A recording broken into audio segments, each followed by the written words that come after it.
All right, what is going on, guys? It is the Chasing Waypoints podcast, episode number 24. That's right, we are 24 episodes deep on this one. I don't even know how to say it. I don't know.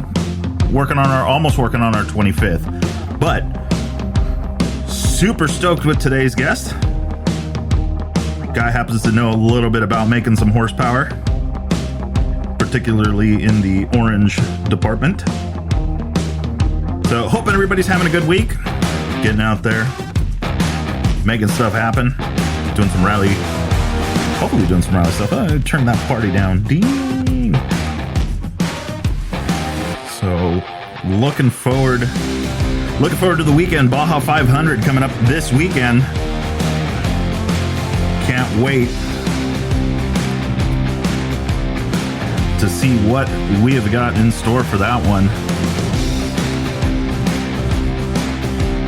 I know the brother's looking forward to it. He is down there racing, ready to go.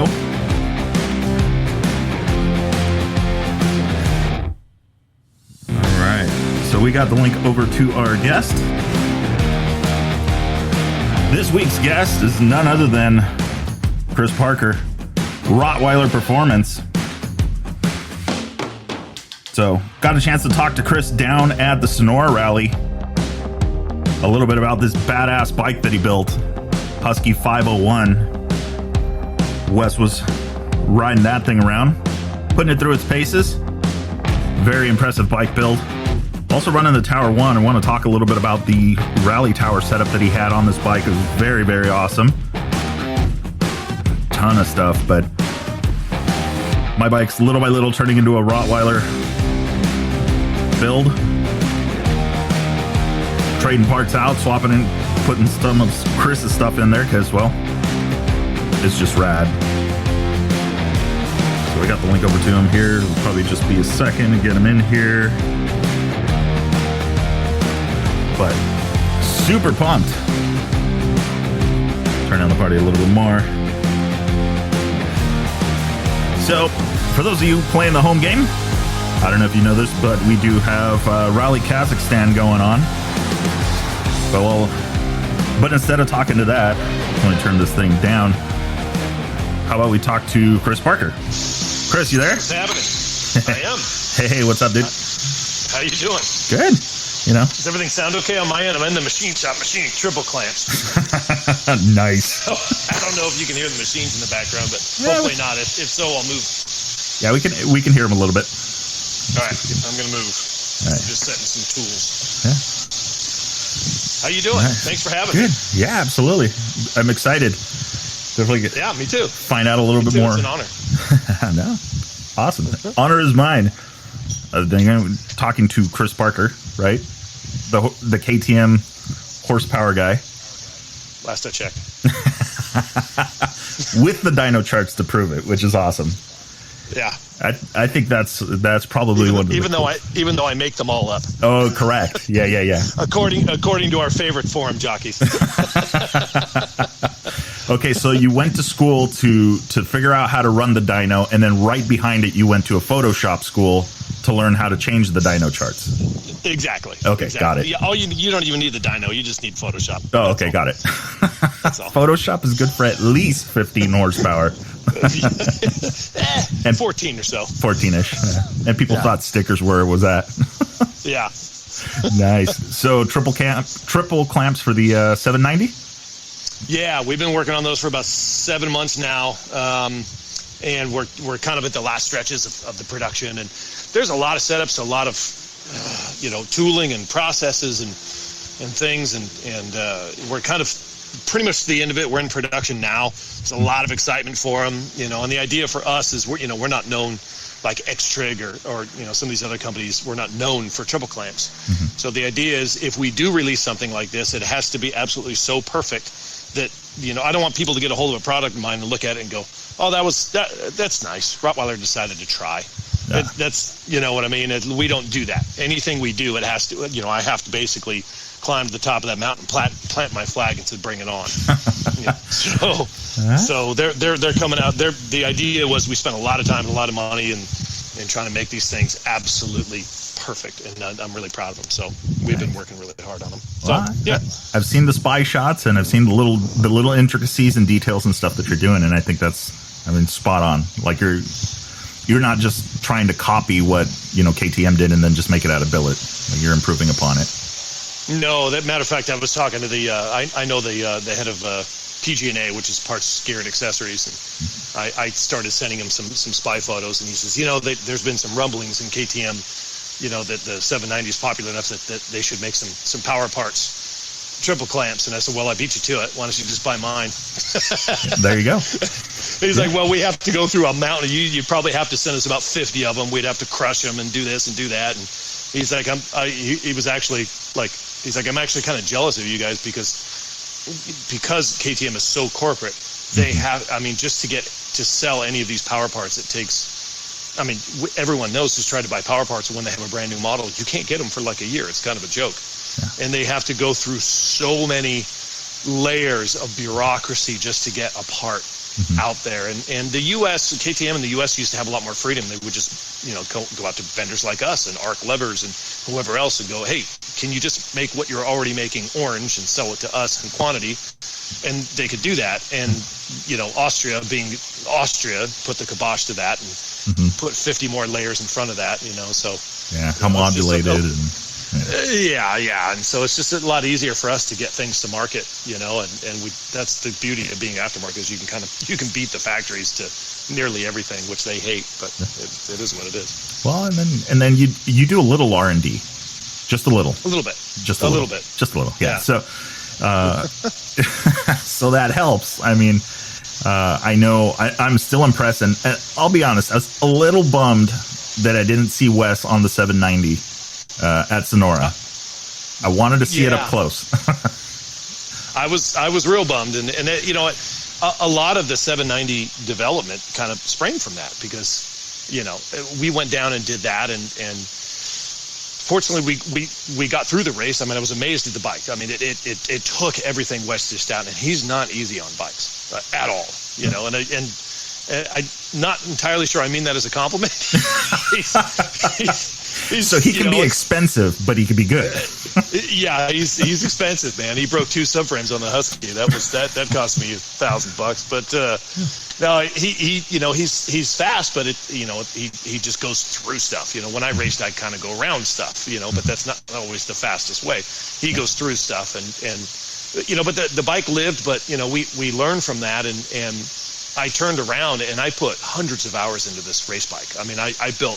I said, I'm going to come back next year with the baddest nav tower you've seen, because I showed up down there with something I threw together real quick, and we had some issues with it. And I said, I promise you I'm going to have the baddest nav tower you've ever seen. And I spent thousands on all these parts and designed these billet pieces and made all this stuff.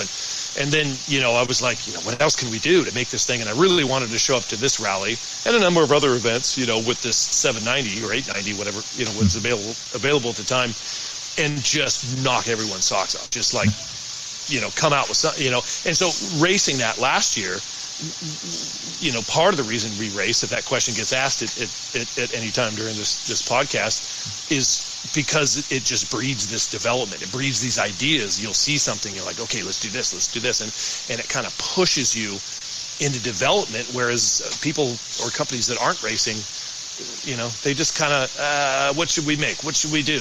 When you're racing, you've got a purpose for what you're doing. You've got a blueprint. It's like, okay, I have this issue. Now I can fix a real world problem. And so I put a ton of time into this thing, and then I get this phone call, that Wes, he's like, hey, I kind of want to race a small bike this year. And I'm like, God damn it. And I'm like, oh God, and I'm like, okay. And I was a little heartbroken because I just put so much time into this thing, and it's the adventure bikes. They do get a lot of attention, and he was 9 seconds off the podium last year on a freaking adventure bike on a 790, the new model. You're like the first person no one talks about. 4th place, you know what I mean? Yeah. But because it was an adventure bike, we got on the cover of Cycle News. We got in 6 different Maxima double-page ads. Maxima oils. I mean, we had a bunch of magazine interviews, so it was very cool. And it has that cool factor, But this year he said, I just think I could be more competitive on a smaller bike. And so I thought, I was a little bummed, and I thought about it for a couple days, and I really enjoyed racing with him. And I called him back and I said, I'll tell you what, if I build 2 Huskies, you want to race with me again? And I said, go talk to, whoever you got to talk to about it and come back to me. And he came back and he said, yeah, let's do it. I said, it's got to be a Rottweiler team. It's a Rottweiler, the whole thing. And he said, yeah, no problem. So his dad supports him from Cyclops. So, he kind of helps out with the entries a little bit. So there's some Cyclops involvement. So we decided to do it. And I said, if you don't do as well as you did last year, I'm going to make fun of you. Agreed? Yes. And he's like, yep, okay. Well, this year it happens to be that 4 factory teams showed up instead of 1. So it sounds like excuses already. Yeah. So no. His chances of getting that podium were stacked against them. Yeah. Stacked a little bit. Yeah. So, I mean, he still did fantastic. I mean, we were one of the first couple of quote unquote sports. We're not really sportsmen. We're not factory. We're sort of in between. And, he gave it all he could. But there is the cool factor of racing the 790 because everyone just like, the hell was that? I didn't know they entered trophy trucks in this race, and then it goes by, and the thing so yeah. When I'm having trouble sleeping, I always go back. Sorry about that. I always go back and watch that video. I think it was where you guys debuted that bike. I want to say it was at Parker. Yeah. And there's that video where he comes in, you guys check the bike really quick, and then he turns around and then just rips up this wash. Oh, yeah. I was just like, oh, my God. I kind of equated it to, in Star Trek where the thing, it snaps out like a rubber band, and it goes poof, and it's gone. It was a bit like that, He just goes, boom, and he was just gone. It was fun to watch. It's crazy. Yeah. I mean, the sound versus how much speed it's actually gaining is just, they're not proportionate. No, and it's this weird window that opens up with those things where they accelerate really fast and they don't brake very well, and that's kind of a bad combination. Yeah. So it's like they're only about 1.5 bikes compared to what the 501. Yeah. I mean, it gets up there so fast, but the braking, if you can only figure out how to get the thing to brake better, but traction is traction. And you just lock him. I mean, I can't, it's funny to watch the GoPro videos because he doesn't like wearing GoPros for whatever reason. Partially, I think it's because he doesn't want people to see the mistakes he makes, but you'll see him, he'll blow corners because they come up so fast, he's not used to it. Yeah. And when we watched some of the footage at Parker, and he just kept blowing these corners, and then this guy behind him would make the corner, and he would correct, come back, and then he'd be around the guy in seconds, and the poor guy would just get rocked to death, every time. That big giant 150 Dunlop on the back, the 908 just destroying everything in its wake, and he'd get past him, then they'd hit the next corner, and then he'd blow that corner again. Now, he doesn't do this all the time. I have to clarify. He's probably going to listen to this at some point, but we did see this, and then the guy behind him would make the corner, and he'd pass him back, and there's actually been a borderline fist fight because of him passing somebody on that bike and the ensuing golf balls that come at you at light speed. So we got some stories there. Well, we don't want to go full controversial yet. No, I'll just leave it at that. Yeah, we'll go there. There's stories. Yeah. And if you're lucky enough to be in the group when the stories are being told, then few in the crowd. Yeah. Nice. It turned out well. There was no bloody noses. Just some broken teeth, maybe, but no, and not from fists, but no, it's all good. Couple stones. Nice. Yeah. So once you wrap your head around okay, we're gonna race this thing on a small bike. Let's talk about that bike build. First, you went with the Husky 501. Was there a particular reason why that one versus the KTM 500? Linkage. Okay. Really, that was the deciding factor. I've been curious about the bikes for quite some time anyway. I mean, Huskies are just, from the approach of a Husky is they're supposed to be a premium bike. They're kind of like, KTM is ready to race, which is, there's a big asterisk that I always attach to that. But there's, they have the gas, which is, they're kind of sort of hooligan. They're going after the hooligan crowd with that. They're a little lower price point. And then they've got the Huskies, which are more of a refined KTM, where it's got the linkage, it's got some better components and so on and so forth. And a lot of it was the linkage. You can only race about 9/10 with a PDS shock. You can't go 10/10 with it. It just doesn't get you. It doesn't handle the big hits. The high-speed hits, and so we chose that bike basically because of the linkage. Gotcha. So, and I had heard I've heard the linkage a couple of times, and then the same, like you're saying, that Husky was kind of geared towards more the premium stuff, the finishes, the suspension, things like that. Like they're trying to hold that up a little higher. So now you got two of these bikes sitting in the shop on the stands. And what is the parts list on these things? I mean, I saw aero, I saw all sorts of, just piles of parts. Well, I'm going to look up my hashtag notes here. Now we're getting serious. Yeah. This is these are all the hashtags that we use, and it just kind of reminds me of what we put on there. So, essentially. Okay, we went through, we'll start with the motor. The motor, we did basically an aero exhaust, full exhaust. One thing I got to say I really like about the Husky is they did finally split the exhaust in the center. There is a slip, so you can actually get the head pipe off with just springs in seconds, which is awesome. So if you ever mash one, or you have to remove a shock or something, it's just a lot easier to take apart. So that was an improvement over the 501 that I really liked. But we basically dropped in a Recluse Core EXP, not the auto clutch. It's just a stronger clutch. About 15% more surface area on the fiber pads or the fiber plates, and then aero exhaust. And then basically we worked with being that we have the dyno, we got an Athena Get, and we invested in the advanced software that you can get for that, where you can actually tune it. And so we basically got the bike, we're going to be moving down into these bikes. We're certainly not moving on from adventure bikes or their street versions whatsoever. We're just expanding into the enduro stuff because there's a lot of crossover.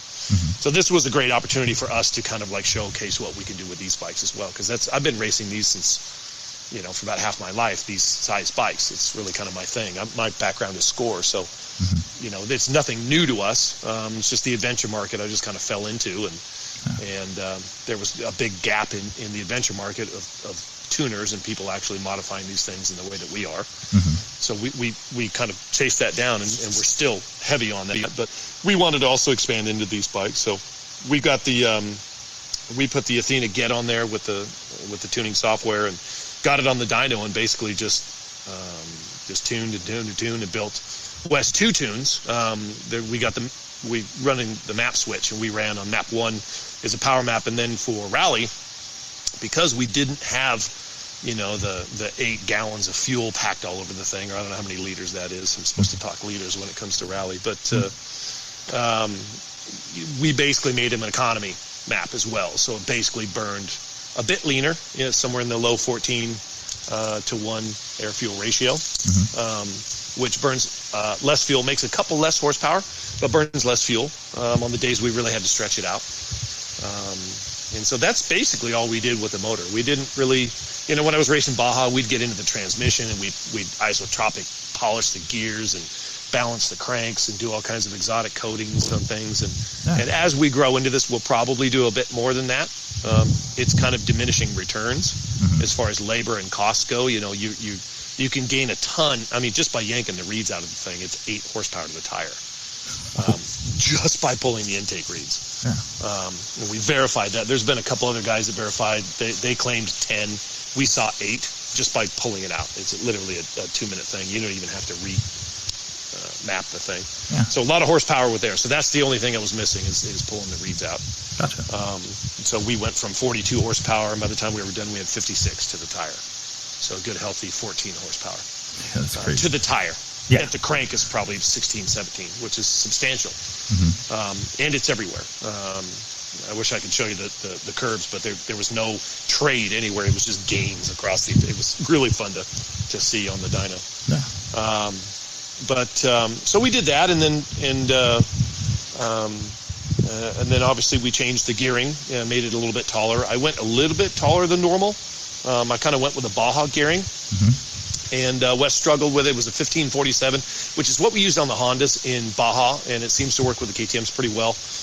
He struggled holding 6th gear in the sand, but that was okay. He said it worked out pretty well because when he got on the hard pack, he could just wind the thing out at 6th, and it would do 100 plus easy. Nice. And Wes will hold it there for a long, long time. It's just so there's no question. Yeah, it will sit there as long as possible. Yeah. So we did that with the motor, did the gearing, like I said, Aero exhaust. And Aero was, a lot of guys on these bikes, there's FMF, and all these different brands, and you just can't get the stuff right now. But Aero, I think, in this market is largely kind of unknown a little bit. I have to say they don't do a very good job on their website of identifying what fits what. There's a lot of crossover they're not aware of. And so we're going to try to help them with that and get them, because it's high quality stuff. It's really nice. We're really impressed with the mufflers they sent us. Outside of that, we do some stuff that some other people can't, where we'll actually weld the radiators. We'll weld the spigots to where, if there's ever any kind of spill that bends the radiators. Now we're running the big IMS tank that wraps around them, so they're pretty safe. But we'll go through and weld the radiators, which actually in 2006 was the reason my team finished the Baja 1000, because we had crashed that bike and bent the radiator up into the motor, and I had welded the spigots and welded the radiators, and it literally just, the hose held onto the spigot and it bent it over so far because it got pushed up into the motors so far that if we had not welded them, it would have just unzipped like a Ziploc bag. It just opened up, dumped all the coolant. And the very reason that we finished that year was because of that, or else we would have been done. And so big believer in that, and we have the facilities to do all that. We have a high-end fab shop in our shop here, so we welded the radiators. What else did we do? We went through. I'll talk about the nav stuff at the end, because I think that's the stuff you were interested in. Exactly, and I was waiting for you to go. Oh, and I was going. Nope, that goes at the end. Yeah, I'll wait for that. Yeah. That was a fun build, but we threw on some. Alex from Conflict brought down some MX Tech suspension that was really trick. Had some really exotic coatings on it, and lots of dual high speed and low speed compression and rebound. And they're so tricked that there's I'm looking at it right now, and there's actually like a little cartoon of a spaceman on the side of it, which is here we just made this badass suspension. What it's missing a spaceman. Yeah. Come back to me when that's on there. Yeah, exactly. But Wes really liked it. It worked well. Had some Kashima coated forks and DLC lowers, and they actually claimed that they were a pound lighter a piece from some exotic internals, and I was like, yeah, right. Well, when I pulled them off to send them back, I actually took them over to the scale and weighed them against a pair of very expensive cone valve forks, and sure enough, they were exactly a pound less per fork. Wow. So whatever they're doing in there, they're running some lightweight components. I didn't believe it when I heard it. I thought it was some hocus pocus, but it was real. I mean, actually, you pick them up, my God, these are light. But we did weigh it. So they're about a pound lighter. That suspension worked real well. We ran Dunlop tires, AT81s, the 4-ply, and then we ran a MX12 in the dunes one day. That was a bit of an experiment, and that's like basically a knobby paddle tire. Okay. Heard great things about them, but Wes had to do about 12 miles of hard pack just to get to the dunes. And in hindsight, he said they did work better in the dunes. They did work really well in the sand. He said, but the 12 miles of hard pack was sketchy. So he said, Swapping. I would have traded. Yeah, he says, I would have traded, the advantage in the dunes a little bit for a little bit more of a positive 12 miles in the hard pack. But they're not too bad. You'd think they would chunk up the way they are. They're just like big knobby paddles, but they're kind of neat. But they're really meant for sandy motocross tracks. Gotcha. We ran W wheels with A60 rims. So we just kind of, they're a little bit heavier, but we wanted the good spokes, the good, Han hubs. John Anderson over there at W Wheel custom made them all for us. You got to have good wheels because Wes destroys those too. I have 5 sets of 790 wheels that literally have 200 and something miles on them a piece. We swapped a set each day last year, and all of them look like they have about 5,000 miles on them in the rocks. It's like, thanks, man. Yeah. Hey, Wes, I'm just curious. Did you miss any rocks, or did we get them all? Yeah. It was the waypoints that you were supposed to get all, not the rocks. Yeah, exactly. Yeah. He's listening to this. I will never be able to get him on the show now by the end of this. Nah. Oh, they're done. So we fortunately this set of A60s, they weren't too bad, and the rest of them not too bad. We kind of planned on just running a couple sets of the stock ones, and then if there was any damage to them, just rebuilding them. But no, these particular sets we ran about 4 sets in this rally. We changed them every day, and they're good. But so yeah, W wheels on there, custom made wheels, and then we ran in the front. We ran a Galfer oversized tsunami rotor with a Brembo billet single piece caliper. Okay. So the Galfer tsunami rotors are just they're larger in diameter, so better braking, better cooling, being the wave, and they're just about the best thing you could put on them. Mm-hmm. So Wes was really happy with those. Put Samco hoses on them. They're just higher quality silicone hoses. Looking at it, let's see. I gotta check my list. I don't want to belabor this too much, but seat concept seat. I kind of want to mention these guys anyway because they help us out. But this is legitimate stuff. That we run on a rally. Wes, he asked for the seat concept seat, the comfy seat. So his tushy was. Not sore at the end of the deal. Let's see. Ran a Dirt Tricks drivetrain, the sprockets and chain. And then obviously Cyclops, he supplied his dad, Daryl, was with us. He supplied a I don't know how many lumens LEDs, 7,500 or more. He's going to kill me. I don't know what it was, but it was. What do they run? The H4? Yeah. It's like 10. Yeah, I think they're up to 10,000. Yeah, I think it's a 10,000 lumen. And it's one of those things where it's if you do have a problem and you come back at night, it'll definitely help you. Yeah. Get back. Can you do race pace with it? No, but it's definitely a lot brighter. Mm-hmm. Unfortunately, the rallies are pretty much over before noon anyway. Yeah. So night is not an issue. Ran a P3 carbon skid pan. They're really lightweight. They do a great job.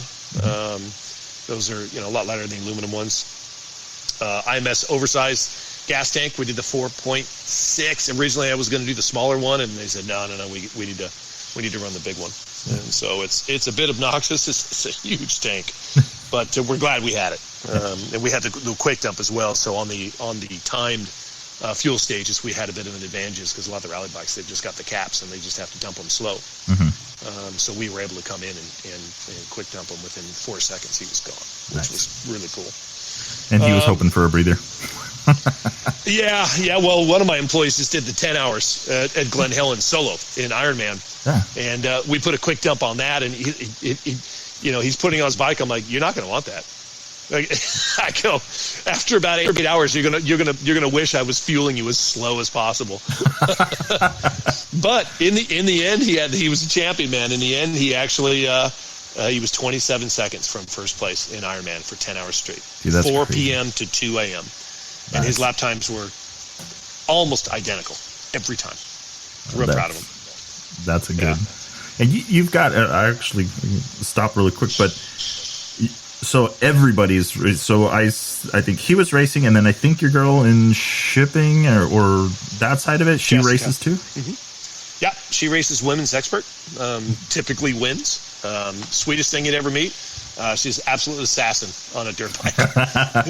Very unassuming, but yeah. handles business. You wouldn't know. But no, she does well. She raced the 10 hours with a 4-woman team. They got first by like 39 minutes. Nice. And Marshall is head of our assembly department, and he soloed the 10 hour, and he wants to solo the 24 hour this year, so he's kind of building up to it. So when the 10 hours was over and he was all disheveled and sitting there, and I said, Marshall, I want you to think about one thing right now. And he looks at me and I said, 14 more hours. Yeah.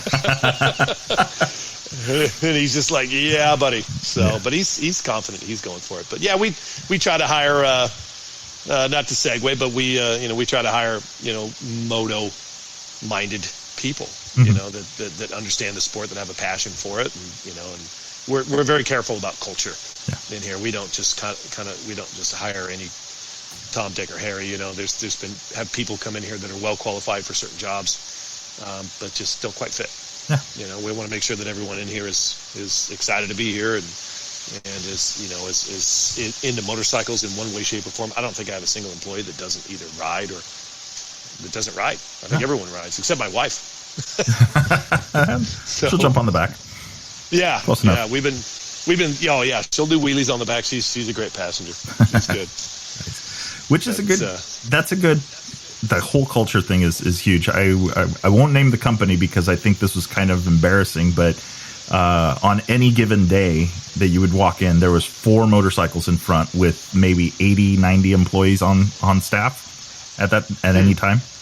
Mm-hmm. And it's a very large drop shipping company. And it was kind of like, nobody in marketing, nobody in any of the major positions rode. So it's kind of like, okay. It's a double-edged sword because we'll go to the AIM shows, when they were around and which is like the motorcycle industry stuff. You go see what's new and see what you want to pick up and sell. And there's some people that went to college and took marketing and business and this, that, and the other thing, and they're running around there with briefcases and polo shirts, and you look at them, it's like, have these guys ever swung a leg over a motorcycle? And they're doing business and they're doing deals and all this stuff, and you're just like, I don't understand this part of it. Yeah. You know what I mean? Like and I'm kind of glad that I don't. That's just not where I want to be. I don't, there's no passion in that. And it, as you grow, it gets a little tough to be that choosy, about who you hire. I mean, somebody might come in and they're highly qualified and they've never ridden a motorcycle. And okay, they might fit. It does narrow down the pool quite a bit when you're just searching for people who can do graphic art and also ride motorcycles and ship and also ride motorcycles. Yeah. And, so it's, we make sure our technical guys, the guys on the phone, they all ride. They have to. They have to understand what they're talking about. Yeah.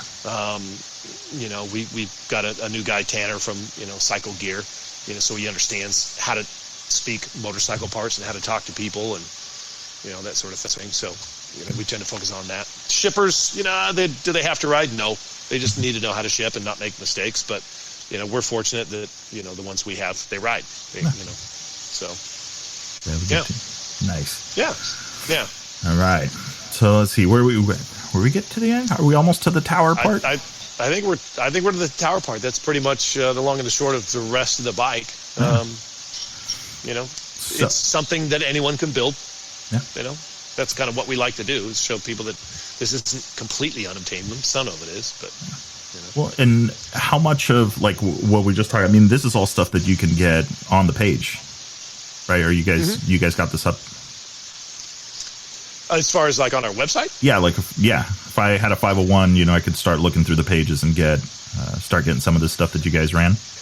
Yeah, that's kind of part of it. It helps justify the expense of the racing as well, because we're down there to learn and we're down there to compete and it helps market ourselves. But at the same time, it's also like we're pulling parts right off of our shelves and building a motorcycle. I don't have to order anything. It's just I just go over to the warehouse and get what I need, and put it on the bike. So it's kind of a rolling testament of who we are and what we're offering people. So if somebody wants to race and they see us racing and they want to do what we're doing, well, we also happen to have all of it. So it's kind of I like the way that works out. It's hard for me to do, I'm not going to go out and learn how to skateboard because I can't attach that in any way, shape, or form to what I do. You know what I mean? It's kind of fun when you can actually attach your passion to what you do, because it makes it that much easier. It makes it that much easier to go to work, where it's like, you know, we're not just down here for no reason. There's a number of reasons we're here that kind of come together that help us develop products and help us show people that we're racing the products we sell that we don't make, and all of this. And it just, at the end of the day, when you're writing these big checks to build 2 of these bikes, it makes it a lot easier. Yeah. I will say that. Yeah. So it makes it a lot easier to pay for all the parts that Wes breaks. Right? I'm always saying this because I know he's going to listen to it at some point. So, we'll right, send him. Wes, I know you're listening. Yeah. I'll send it to him direct message. There you go.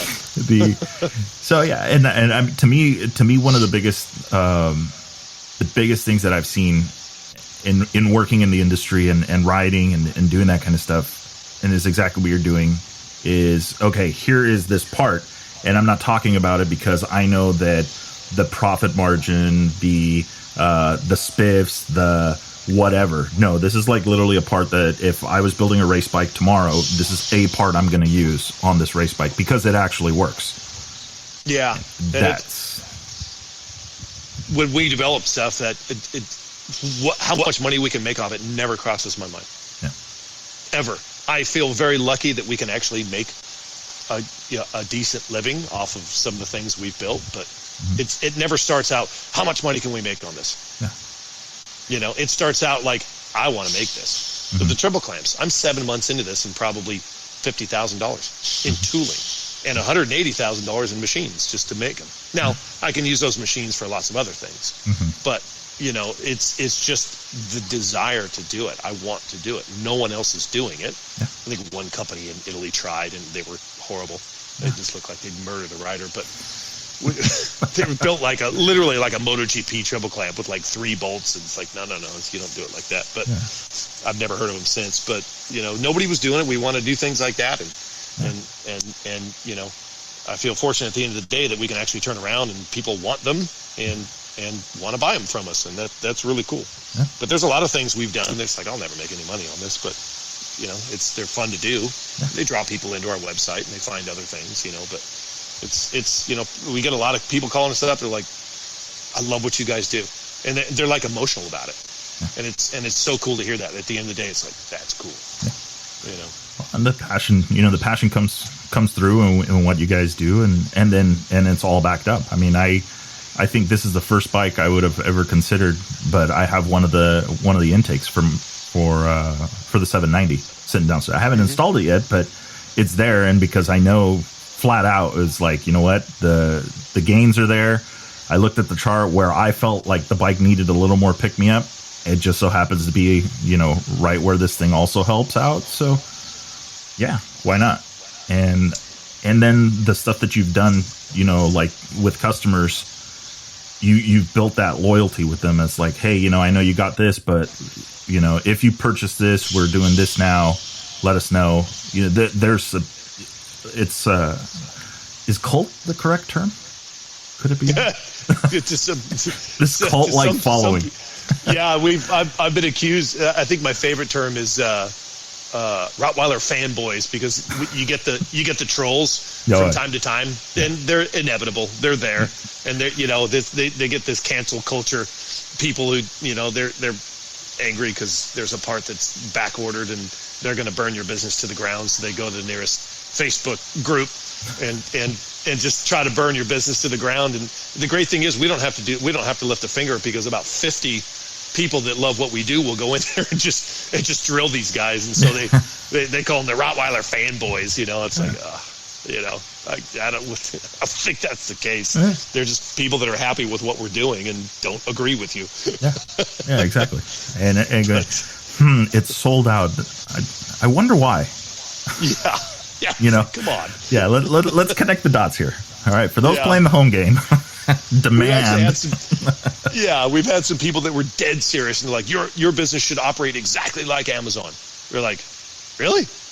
Like, okay, I promise you, as soon as I'm doing $367 billion a year, whatever you order, I will fly to your house in a Cobra helicopter that I just bought. I promise you. And I'll rappel down to your backyard and hand it to you with a bow. But until I'm making that $367 billion, we can't quite operate like Amazon. As hard as we try, we want to be the best we can. But there's people that they're dead serious. You should, and you. What? Yeah. Okay. To me, that it's, after working at said company and earlier and figuring out the whole Amazon thing, if people think that, there's it's a sustainable business, it is when you do that kind of volume. But if people really knew how much they charge sellers to sell on there, and then the return policies, and then knew what the actual margins were at the end of the day, if you're not selling volume, you're losing money.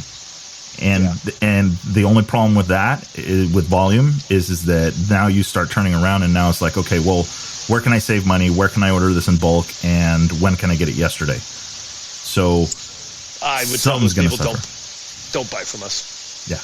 If you're that guy, don't even go on my webpage. No, we don't want it. Yeah. It's that there are some people that expect that, and we've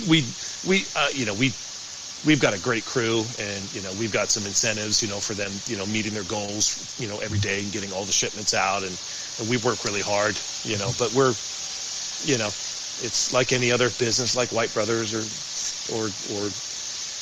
we've been equated to Brothers of KTM a bunch of times, or Pro Circuit or whatever. It's just you're not Amazon. You're doing, we just invested in a 6,000 square foot warehouse, and we've got lots of shelving, and we try really hard to keep it in stock, but. With COVID and everything else, it gets tough. Yeah. It gets tough, but everybody's trying to, we're trying to make sure that we keep stocked, and we can keep people happy, and most people are great about it. Yeah. So, well, and you know what, the product's worth the wait. And if you don't believe in that, then you need to buy some more stuff, because then you'll see that the product is worth the wait. If you have to wait, it's worth the wait. Yeah, if you have to. We try not to. We try not to. But these days, man, like injection molding resins are all, the whole world is just like, I think there's like there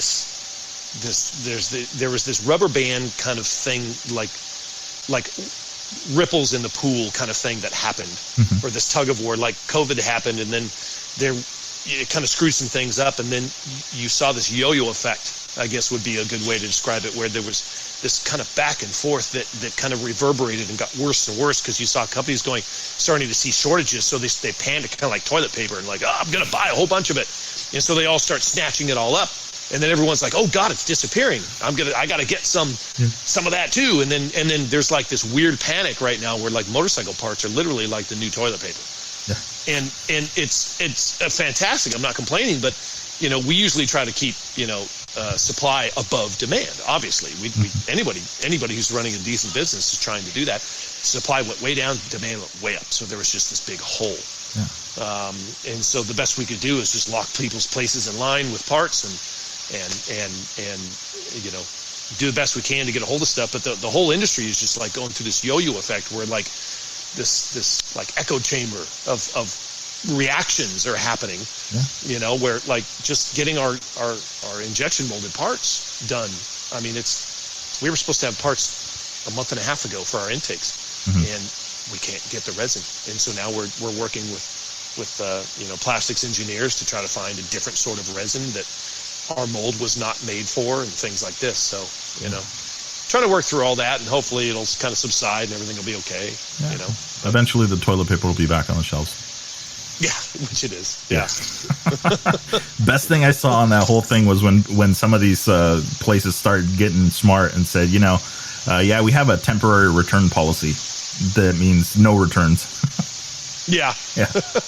How's all that Charmin now? Yeah, exactly. Yeah. I'm sure there was a ton of people trying to return it Oh, all. I'm sure they were pissed. Okay, so let's talk about the Impossible Tower, the one that everybody wanted but never actually designed.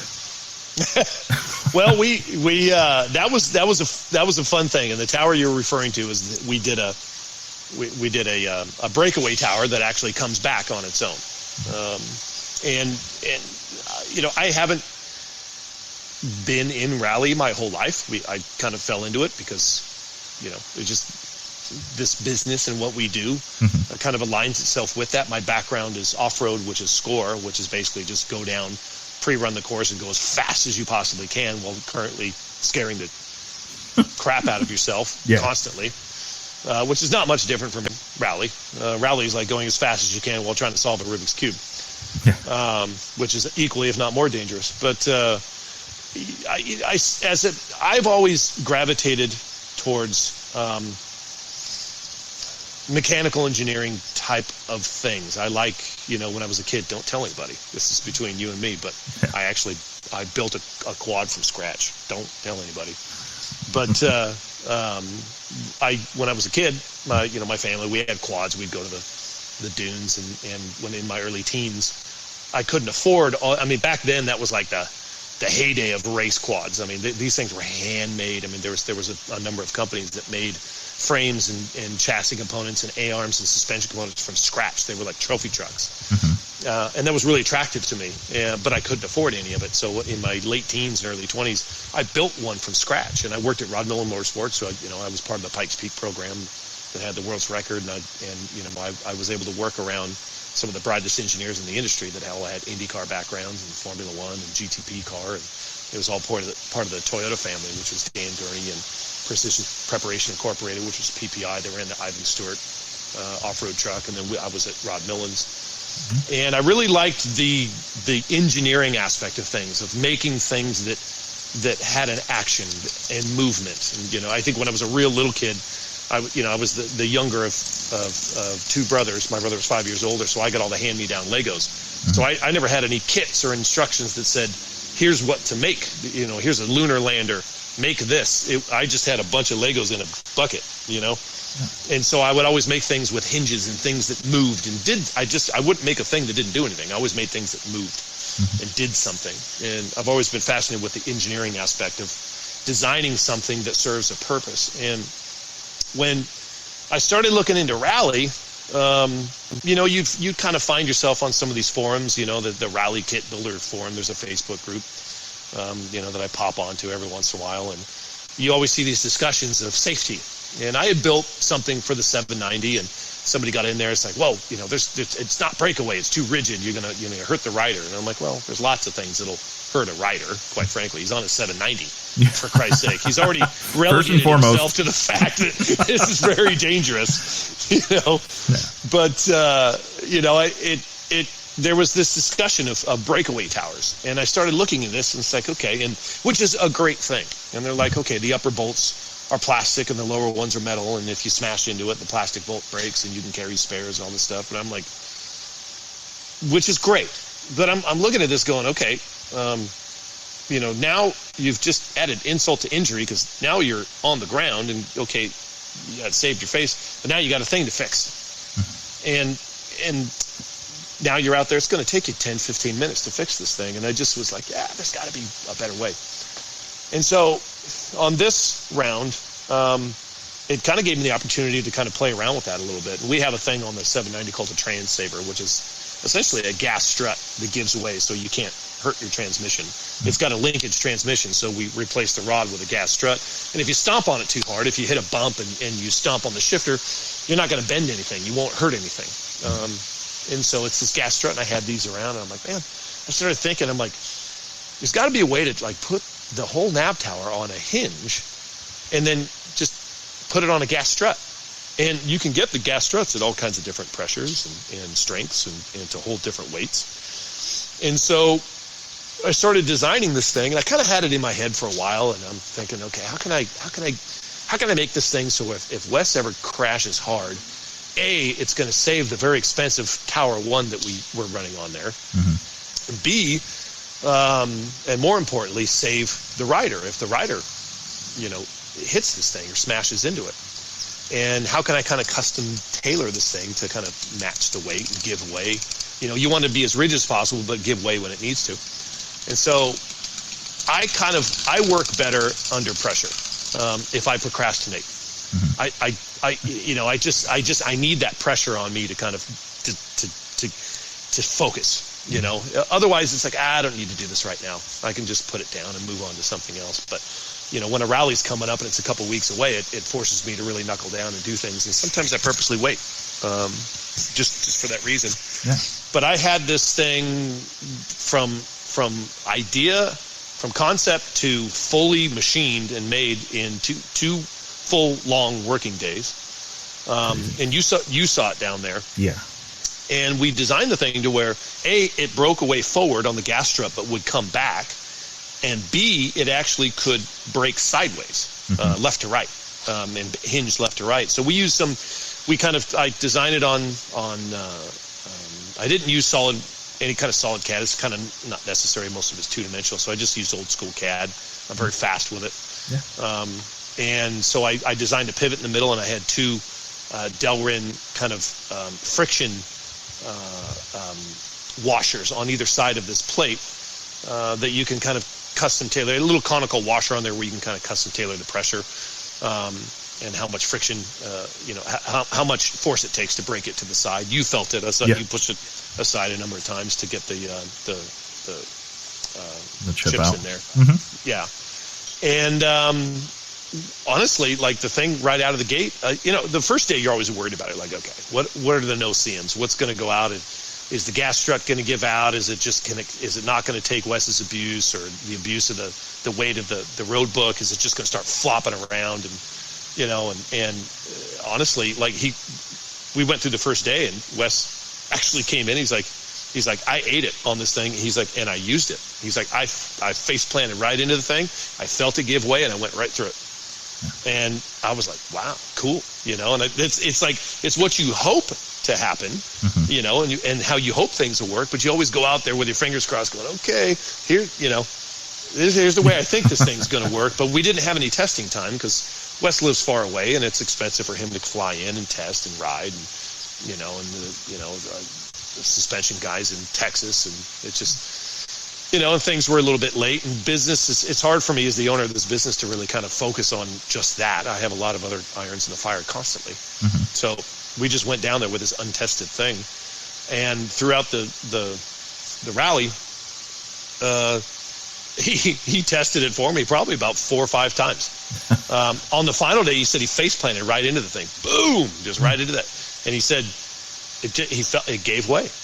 And we had a 60-pound strut that we probably could have used, but I was a little bit worried about the road book kind of flopping around because they are about 4 pounds, these tower ones. Mm-hmm. So we ended up going up to about an 80-pound gas strut, but I think we still could have run 60 and it would have never moved. And all that means is it'll just give way easier if you hit it. Yeah. But what you're trying to do is get the thing to not move to almost, it's kind of like suspension. Like you want it to bottom out once somewhere on the racetrack. Mm-hmm. Or maybe not want it, but come close to bottoming out somewhere. Yeah. Then you're using the full stroke. Mm-hmm. And it's kind of like that. It's like you kind of want the thing maybe on the hardest hit of the day to maybe just move a little bit, but they come back up slowly, so it's not like it's going to be banging around or do anything. They compress and then come back up like a valved shock. Mm-hmm. I think I had to give the Tower 1 back, but I think we're going to put 4 pounds on that thing and actually go out and ride it and test struts and try to get the lightest one we can on there. Because then it'll just it's not really like if you face plant into it, it'll just give way, and that's that much less force pushing back on your neck or head. Mm-hmm. But this way, if you go down, and he did, you can get right back up. You can grab the thing and move it back to center, and it's already up and hardly do a thing.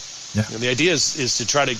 I think the second iteration, one thing I'd like to try with this thing is actually make it to where there's maybe 2 smaller gas struts on the side, to where instead of breaking away to the side and you having to pull it back, it'll actually just pop back up in the center, like almost like a tripod of gas struts. You know what I mean? Yeah. Where they're all kind of pushing towards center, and it'll go in any different direction it gets pushed and complete.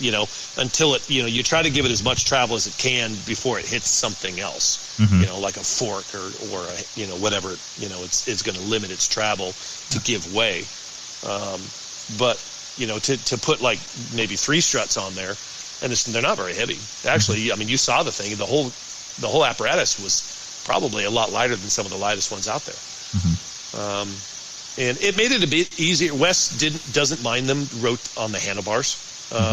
It's not as cool as off the frame. I'd love to do one off the frame, but that poses a lot of problems with forks and hand guards hitting the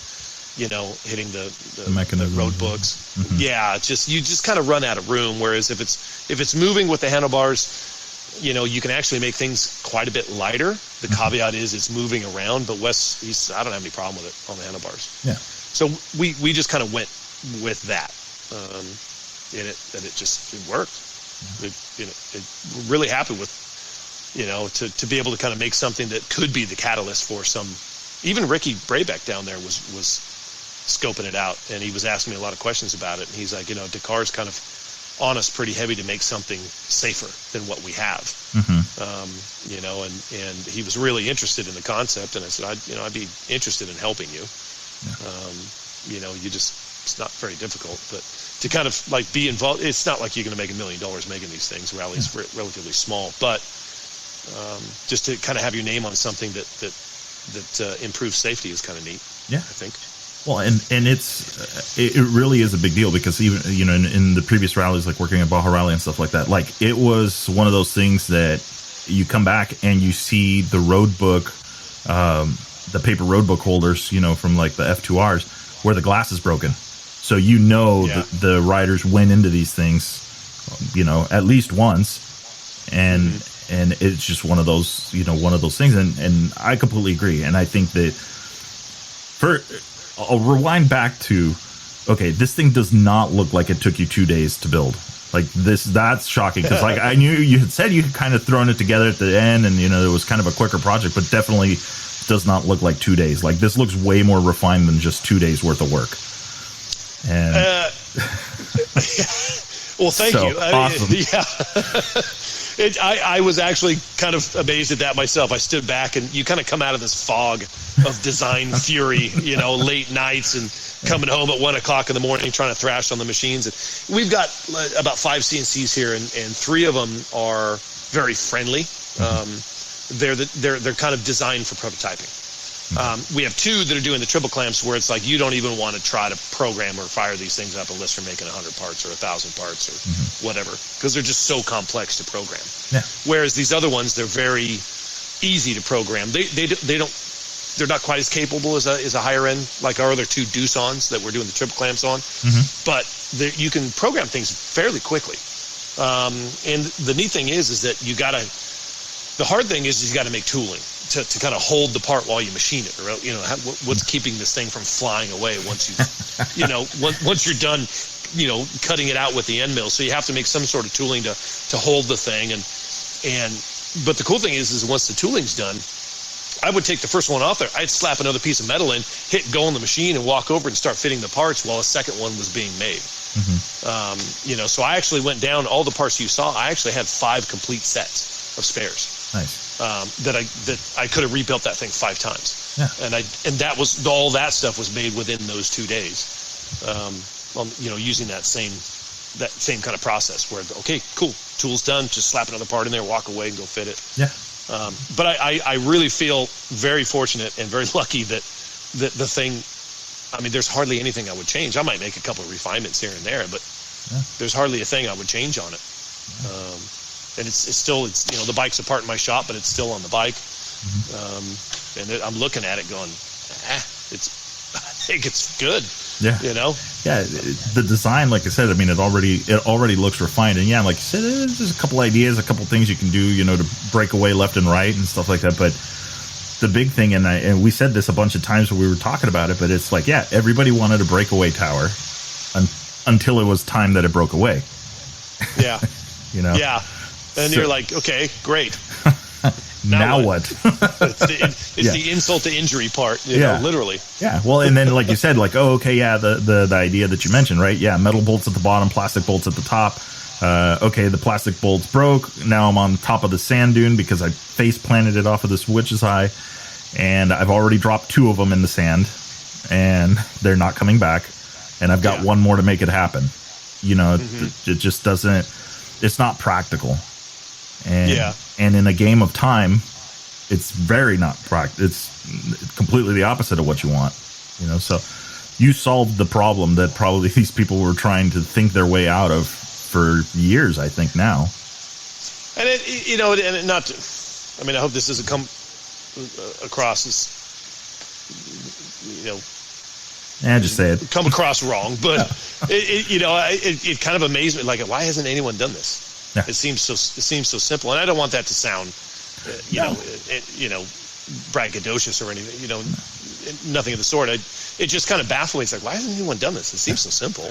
Well, I think you nailed it earlier too. And I mean, and that's you're coming at it from a Baja, you're coming at it from working with engineers that will, I mean, if you ever want to see the world's most complicated, mounting block for, I don't know, whatever, headphones, these guys would design that. So you come from that world, and now, so you see this and it's easy where the rest of us are looking at it going, well, yeah, but you need a rally tower and it's got to be like this. And so you have a fresh set of eyes. I think people get stuck in a certain headspace, for sure. And I think you're right. I come at things from a completely different, from an outside perspective. I always kind of equate some of this. I'm not equating myself to Eddie Van Halen. I'm going to put that disclaimer out there. But he didn't know how to read music. He'd never taken a music lesson in his life. He just picked up a guitar when he was a kid, and so he could think out of the box and invented all these different things, on the guitar. These different ways of playing. The guy was amazing, and he was never boxed in like that. And I think, from like an engineering standpoint, it's fun to see people that haven't been boxed in. They come, I learned from a lot of really talented engineers. I felt very lucky to have a job at Ron Millen Motorsports. I was very lucky to get the job, but driven enough to keep it. They hired me as a parts driver. Didn't know I was a fabricator when I was a kid, and they needed the cheapest guy in the shop to weld up a trailer. And I laid this stack of dimes with a MIG welder. And one guy comes out, he's like, "You've done this before?" I'm like, "Yeah, I thought that's why I got hired here." Oh, you hired me for my driving ability. Got it. Yeah, they were like, I was driving parts, and I'm like, what the hell is this? I thought I was going to fabricate, and they're building all this amazing stuff, and I'm driving parts around. Well, I got a chance, and I welded some stuff. They saw it, and next, a guy saw it and told the manager. A manager saw it, and he told Rod Millen. He came out. Next thing you know, I'm making A-arms for Jimmy Johnson's soda truck when he raced Core. Yeah. That was the guy who went on to be, the big NASCAR champion. I used to know the guy. I used to have his cell phone number. Believe it or not, hung out a couple of times. Nice. But, so I got lucky and got to learn from some really unique engineers, that would design these things. Like the Pikes Peak car had this triple shock thing in the front where it was like there was a center shock and it had push rods, and they had these bell cranks, and it was all underneath the hood. It was very much like an Indy car, but there was a third shock on a T. It's kind of hard to describe over vocally, but basically, because it was off-road, there was so much downforce on the car. You could technically drive the car upside down at 100 miles an hour. There was so much downforce. And it was a 2.1 liter four-cylinder that made like 1,100 horsepower at sea. Crazy. It only weighed like 2,000 pounds, and the thing was nuts. But the center shock, basically, it was on a T, and it had linkages that would go down to the bell cranks on the other two shocks. So if they worked independently, the center shock just would never move. Nothing would ever happen. But if both shocks moved at the same time, they would move this kind of this T-bar straight down, and the third shock would kick in. And it was really neat being at Millen's because we would get handed all these drawings, these blueprints, and as a fabricator, you take this blueprint and go make this stuff, and you had no idea what you were making. And it would all go off to heat treat, and then it would go to the machine shop and get final machine for the rod ends or the bushings that were getting pressed in them and all these different things. And then you'd see this thing like assembled by the mechanics after a number of months or time or whatever it was that it took to put this stuff together. And you'd be looking at this front end, and you'd get cross-eyed trying to figure out how all these linkages worked, and like these adjustable sway bars. And I just love that stuff. And it was I feel very fortunate and lucky that I could be around that when I was young, and had the ability to kind of absorb some of it. I'm not classically trained as far as designing goes. I just was lucky enough to be around it and skilled enough to take from it and move it into something else. But anyway, long story long, I guess I like it when I can. I'm not going to show up to a rally with a standard off-the-shelf thing. You'll never see me do that. I'm going to show up with a 790, or I'm going to show up with a breakaway tower. I need to show up with something that has people going, wait a minute. Yeah. What is going on here? That's the fun I get to have. Yeah. If I'm not racing, I used to race myself, and that was fun because people were like, you're the racer for a week. which was cool. But I'm too old for that now. So now I just got to build stuff. Just make it happen. Yeah. So anyway, that's good. Yeah. I mean, I see, I mean, obviously we see the products, we see everything that's going on, and you're constantly doing, you always got dyno charts, like everything is just this open book. It's like, hey, you want to know the truth? Here you go. I mean, and obviously all this stuff's just badass. So, I mean. Oh, thank you. And we try to be our rule of thumb is I kind of took a cue from Jimmy Lewis, where he's like, hey, if I test anything, you give me something to test, you have to be ready for me to say something negative. And the reason I say that is because I have a reputation to protect. I can't be bought. Mm-hmm. And similar to with the dyno charts, like we always put out, everything we put out, we try to be as completely honest as possible, and transparent, to where if anyone says that seems unreal, because a lot of the intakes we make, the problem is they do make so much horsepower that it seems unreal to people. We were making, I think, 17 horsepower to the tire on an RC8. Mm-hmm. And the factory HMC Racing used them for a few races. But we made so much horsepower, it was like, we put out these charts and people go, it's easy for people to dismiss them, mm-hmm. because there is a lot of horsepower being made. But, we try to put out everything. Everything is we use the best of the best. So if we do run stock, it's very easy to use like the lowest run of stock and the highest run of modified, because you have this large disparity between the two, and it looks like you made a whole bunch of horsepower. Yeah, we don't do that. We'll use the best of both. So we use the best of stock and then the best of whatever the modification is. And sometimes we use the best of both and then the worst of both, and we'll show you this was the worst of both, this was the best of both, and both of them have a gain with the air boxes or the mapping or something like this, so they can see that even the worst of each, because we'll do 5 or 10 runs of everything we do. Mm-hmm. So we try to be as honest as we can with all that stuff, so that way we can look people in the eye and go, yeah, here it is. That's what it does. I like to put more of that out there. I really enjoy like doing live Facebook things in the dyno. Yeah. I've done a few of those, and a bunch of people will tune in from all over the world, and it's really fun to have this dialogue with these people, like hello from Czechoslovakia, and hello from Spain, and hello from China, and hello from all over the place. And it's really fun. And I'm sure you get a lot of that too with these. And it's fun to interact with people. I wish I could do it more. I know, right? Well, and that's like the energy. It's like you get to see that. Like sometimes you're like, why am I really doing this? And then all of a sudden, it's like, oh, hey, keep it up. I've learned a lot. Or, hey, why don't you talk about this? Like, I want to know more about this kind of stuff. And it's like crazy. And it always seems to be timed right around the time you're thinking like, what's next? Or I'm just going to put this out there. So, yeah, sometimes they're just impromptu. Yeah. I'm like, I'm in here. Here's what I've learned, and all I got to do is turn on my phone. It's an amazing tool. I mean, as much as I hate social media, it's for some reasons it's an amazing tool to like get out there, and I'll just turn it on and start talking to people, and that's a lot of fun. Yeah, I really enjoy that. That should be. You got to be having fun. If not having fun, it's not worth it. So I got 2 questions I got to ask. Have to ask. Yeah. One is because I was an early adopter of said auxiliary fuel tanks for a 790. Mm-hmm. So I know you were working on something. Mm-hmm. What do we think? I will have a prototype in my hands tomorrow, an actual rotomolded one.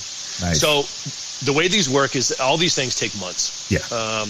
It takes months. I hire engineers to come in here, basically just CAD designers.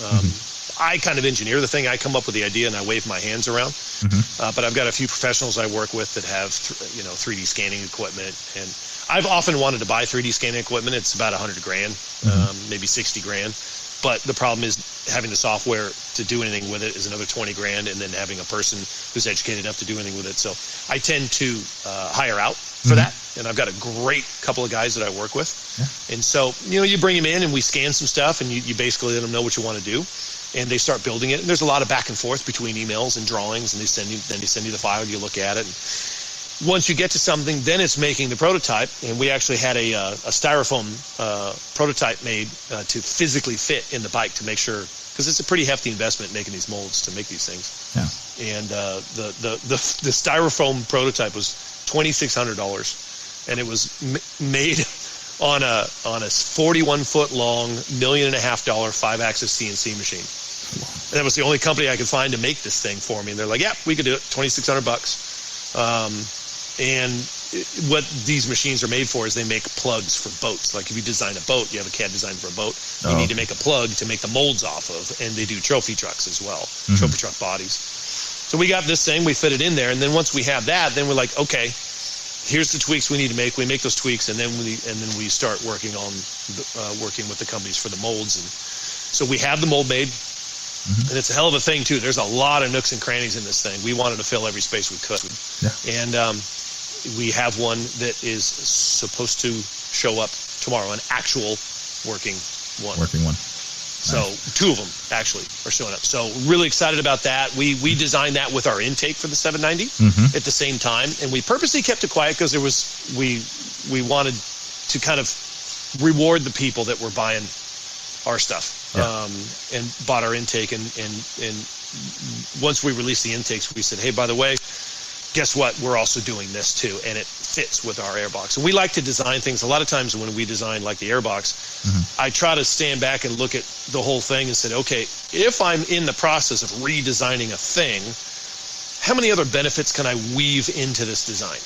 At the same time, because at one point the air filter on that box was a little bit further back. And all of a sudden it hit me like a ton of bricks. I'm like, dude, I could actually just move that forward, and then we could design a fuel tank that fit in there and all this.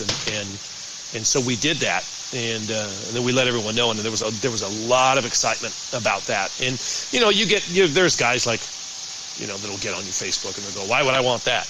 It's like, well, you wouldn't. Yeah. So, if you're asking the question, you don't need to. If you got to ask, it's not for you. It's not. You can't say there's a thing for everybody. But there's people in Australia, especially Australians, they love fuel capacity because they got to go a long ways. People, there's more fuel. There's a lot of people that just want more fuel. They want to go further. They've got longer, further distances to travel. So. Well, and I could tell you, as somebody that riding on the street down in Baja and missing a gas station and thinking, oh, that next one should be open, and then it not being,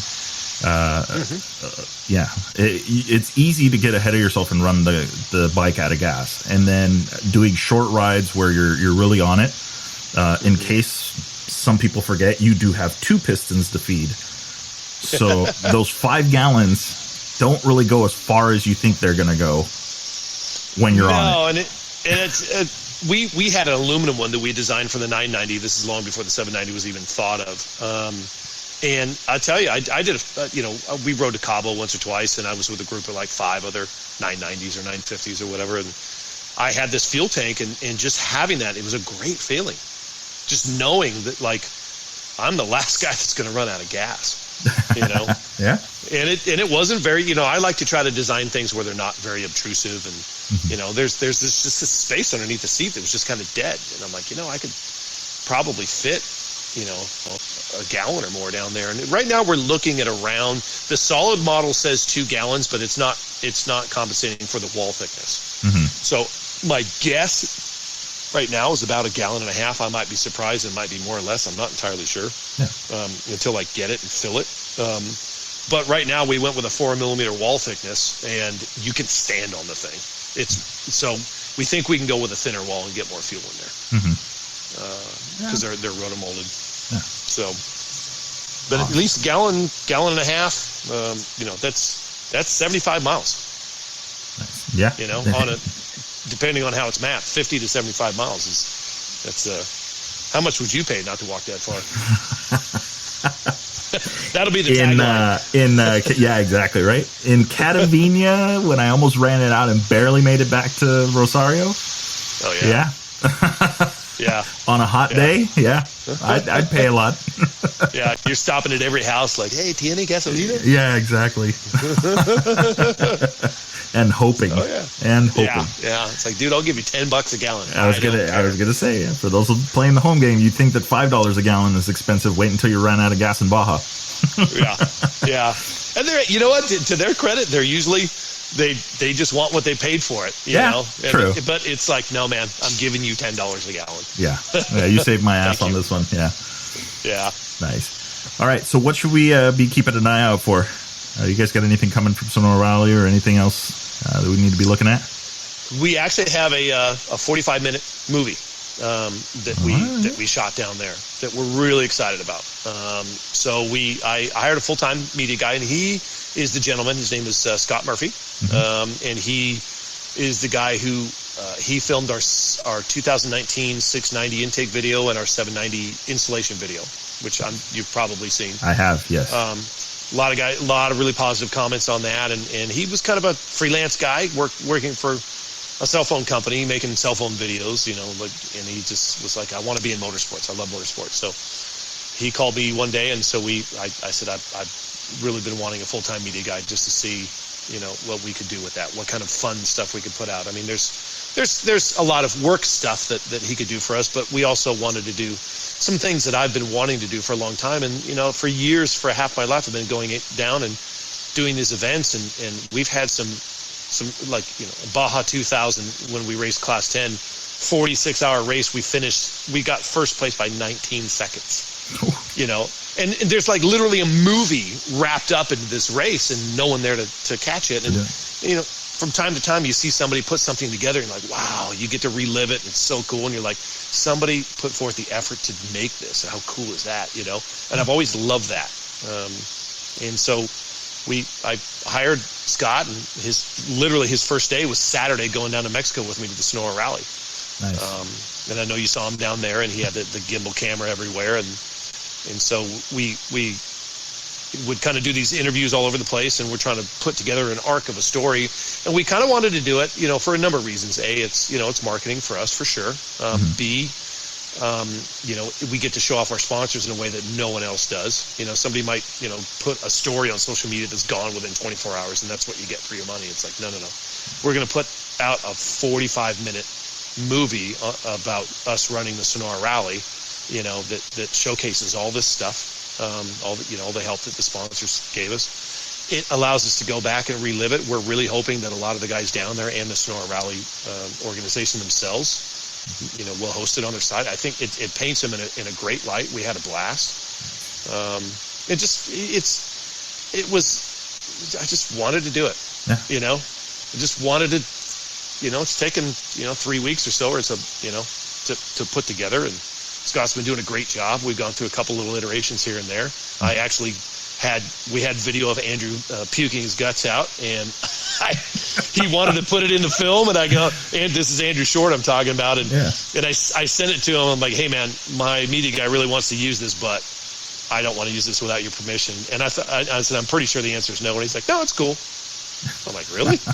Okay. Nice. But he got food poisoning that one day and had to drop out, which was such a bummer.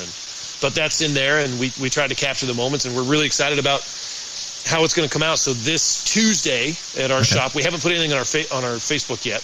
Okay. Probably going to try to put something out tomorrow, but we bought a 4K projector, and this Tuesday we're going to have like a locals thing, and we're going to have hot dogs and beer, and nice. we're gonna have a premiere of this movie at our shop in Costa Mesa. And anyone who's local is invited. We have a Snap-on kegerator, believe it or not. Nice. And we're gonna show the film, and hopefully everyone will love it. And then we're gonna release it it's gonna be I think it's gonna be a 4-part thing. Okay. So you can kind of retain attention. They'll be about 10 minutes apiece, and we're going to release 4 of them. And then once those are all released, probably a few days apart, maybe 3 days apart, we're going to release the full-length video, and we're excited about it. I hope people will get excited for us and share it around. And at the very least, we're trying to just tell a story. There's no overt advertising in it at all, except for the credits, and we hope people watch that because those are the people that helped us. Yeah. But it's really just the story of us going down there and as a semi-private. What do you call between factory and privateer? What would that be? I don't know. Because we're not privateer. No. But we're not a factory. We're like a race shop. I don't know. Expert. Oh, well. Yeah, I don't know. That's a good one. We'll have I'll to come up with a term. ruminate on that one. Yeah. If you think of something, text me. Yeah. But Nice. you know, we just, I don't know. We hopefully it'll be fun, and I definitely want to do more. There's too many times we've done a thing somewhere and just never captured it, and it's just like, maybe it's time. Yeah. You know. Well, that's awesome. And it you know, it's true, that whole place, that whole rally, like that was my first time working the full rally, and there's just so much to see, and then the hanging out and the meeting everybody and chatting with everybody and doing all that stuff is just, it's just so awesome. So it's actually really cool to see, you know, that I'm glad you did that. You know, I had no idea. This is awesome. Scott captured that too. Awesome. You know, we wanted to make sure that camaraderie part, and that you know, when everyone's eating tacos and talking and having beers or whatever, we wanted to show that part of it, and he does a great job. You know, he puts some really cool music to it, and it shows that's the lifestyle part of it. You know, and then, you know, we've got, you know, the final day, and he's got some tense music to it, and it's, I don't know, we had some fun with it. I'm excited. Nice. That's gonna be awesome. Hopefully it'll generate more interest in the rallies, and sometimes if you can take some of the mystery away, you know, and through a video like this, people see that and they go, I can do that. You know, because to be honest, like the first when we went down and raced the 790, I didn't want to go down there because all I had ever done was score, and I remembered how you really had to, like, when I raced score on motorcycles, I worked for a race car team, a buggy team. So we had some class 10s and class 1s that I crew chiefed and co-drove. And I did this for about 4.5 years. It's basically just a wealthy family that I worked for. Yeah. And I learned the ropes of score through them. And so when I went to go race my own team, I knew exactly where sign up was. I knew how to sign up. I knew exactly what the rules were. I knew exactly where everything was. And going down, like, to this rally, they were like, dude, you need to come down. You need to compete. You know, this is right up your alley. You know, bring the 790 down. And I'm like, no. And I had a friend who was like, what's your hangout? And I'm like, I just don't know where to go, what to do. He's like, don't worry about it. Just follow me. It's easy. It's easy. And I went down there and I had a blast.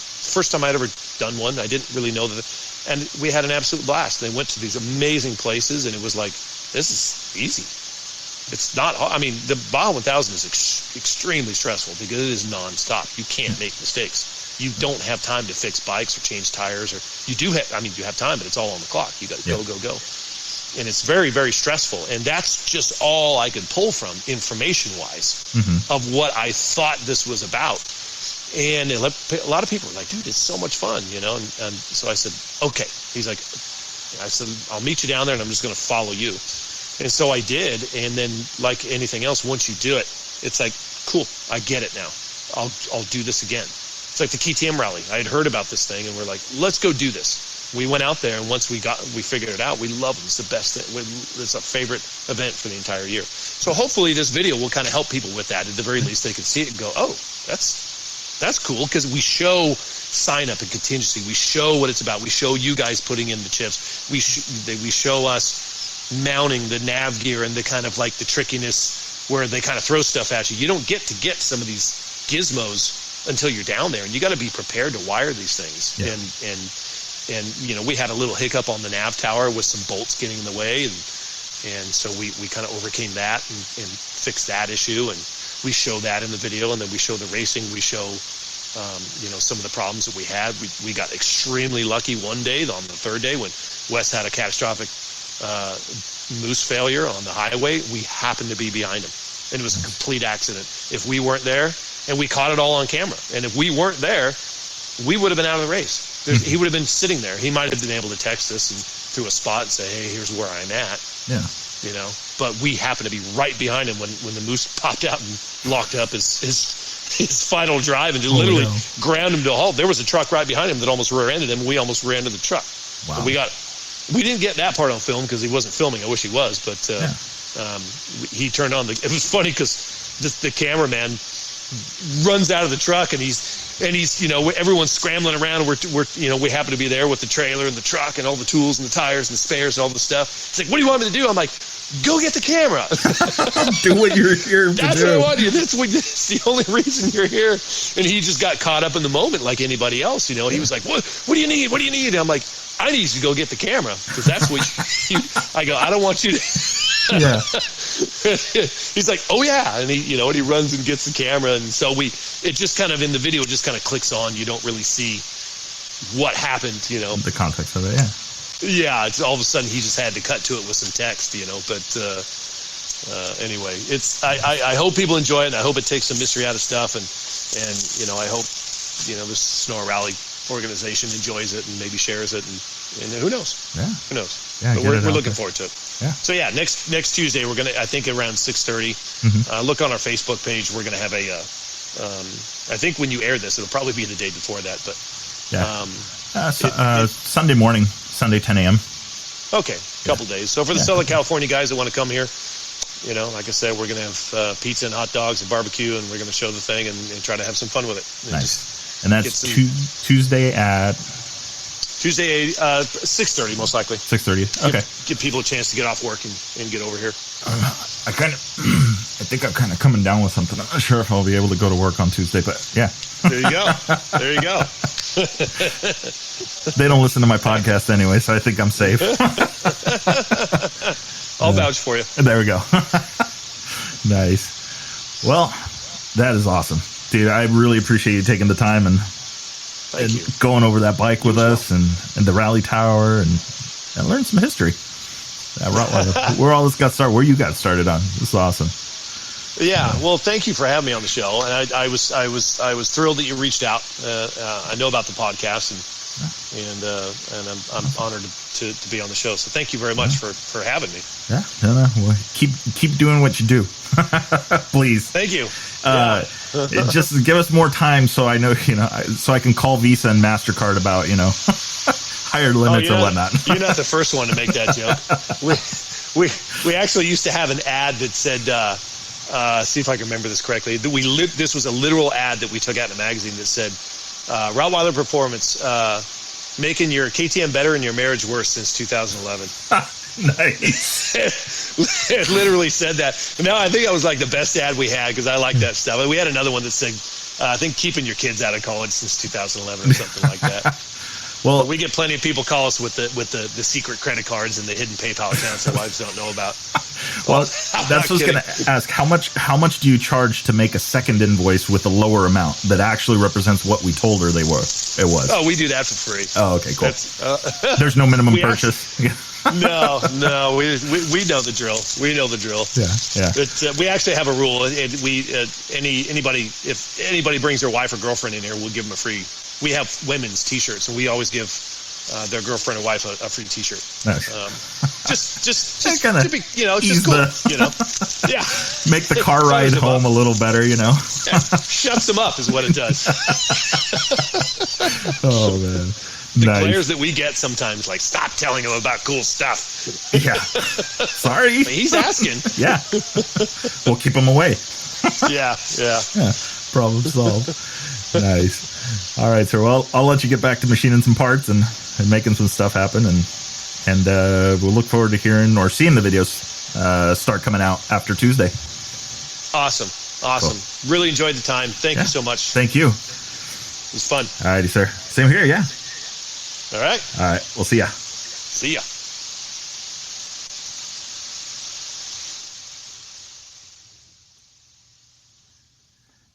All right. So that was none other than Chris from Rottweiler Performance. And I am absolutely stoked to have had him on the show. Admittedly, I'm one of the fanboys, and I've kind of strayed. I'll be, the first. Like I said, I bought some fuel tanks because they were the thing, and then all of a sudden he announced that he was coming out with something because I needed the fuel range. Well, not because of me needing the fuel range, but I know I needed fuel range, and then he had a solution for it. So I should have known better. But if anybody's interested in a set of auxiliary tanks, those will be up on the market soon because I like what he's doing a little bit better, and it suits me a little better for the off-road stuff. So anyway, a lot of great products, a lot of stuff. And for those that have been following the Rottweiler team for a while now, that the stuff performs and does what it does. And so that absolutely huge. Dyno charts to back it up. I mean, everything is there and everything is well designed. So the one question I didn't ask him, but I already knew the answer was going to be a resounding no, is if he does anything half-ass, and that is not the case. Everything that he does is absolutely amazing. I'm blown away that tower was only 2 days worth of development. It does not look like 2 days worth of development, and he solved a problem that will keep a lot of racers safe, and injuries in the rally raid side of things for years to come. I think that rally tower, we talked about it when I saw it, and he kind of showed the concept. I go, wait a minute. It's absolutely insane. It's just like it fixed this problem that has been a problem for a long time. So I'm excited to see that side of it grow. Wes, if you're listening, we miss you on the 790 rally bike. We want to see you back out there on that thing. It's just an animal. The 501 and everything like that, super cool. I mean, the bike is absolutely beautiful. If you guys haven't seen pictures, I'll be posting some pictures now on Instagram at Chasing Waypoints official _official of the pictures that I took of that bike down there. And the thing is a work of art. Alex of Conflict got the MXT suspension on it. The thing is just rad. Look dialed. I mean, it was an awesome bike. And so is the 790, and I want to see the 790, But, well, the development continues. So, anyway, hope you guys enjoyed the show. We're at an hour and a half now. We're going to head and cut it off here. You're going to be listening to this on Sunday morning. I will be barely on my way back from the Baja 500, but hopefully be listening to it along with you guys. And yeah, so if you haven't already followed us, follow us on Chasing Waypoints _official on Instagram. Also on Facebook, we're on Chasing Waypoints. Just look that up. You'll find us there. You'll see the episode posted there. ChasingWaypoints.com is the website. And then you've also got the YouTube channel. YouTube channel we haven't done a whole lot with, but that is coming soon. We're going to start doing some more stuff with that. Once we get back out and riding and doing some ride videos and stuff like that. So I am absolutely excited. This is episode 24 of the Chasing Waypoints podcast, 25 coming in hot here in the next couple weeks. So stay tuned for that. If you haven't already subscribed to the podcast, do so. Don't miss any of the episodes. We had Happy Dave on a couple episodes ago. We had Mike Graves last episode talking about the Coda Rally and what's coming up there. So lots of stuff going on. I hope you guys are getting excited about Rally Raid. I hope some of you guys are getting ready to try it. I've already talked to Matthew Glade over at RMS, Rally Moto Shop, about getting that equipment done for your bike. Chris over at MotoMinded. If you've got those KTMs and some of the other bikes that he's going to be able to adapt these things onto, I hope you guys are reaching out to these guys and getting stuff going. Not a sponsorship video. These guys are just doing good things for the sport and helping people get around. So, also the interview with Mason Klein, if you guys haven't talked or heard that one yet, that in the Bivouac episode, that was really awesome talking to him. 19-year-old young gun in rally. Absolutely stoked to see him and hopefully at the Dakar this coming year. I know that's on his game plan right now and what he's trying to get to. So, yeah. So throw them a follow, find out these guys. As always, I'll put the links in the description of some of the stuff that we talked about, including a link directly to the Rottweiler website, so you can get in trouble by your significant other.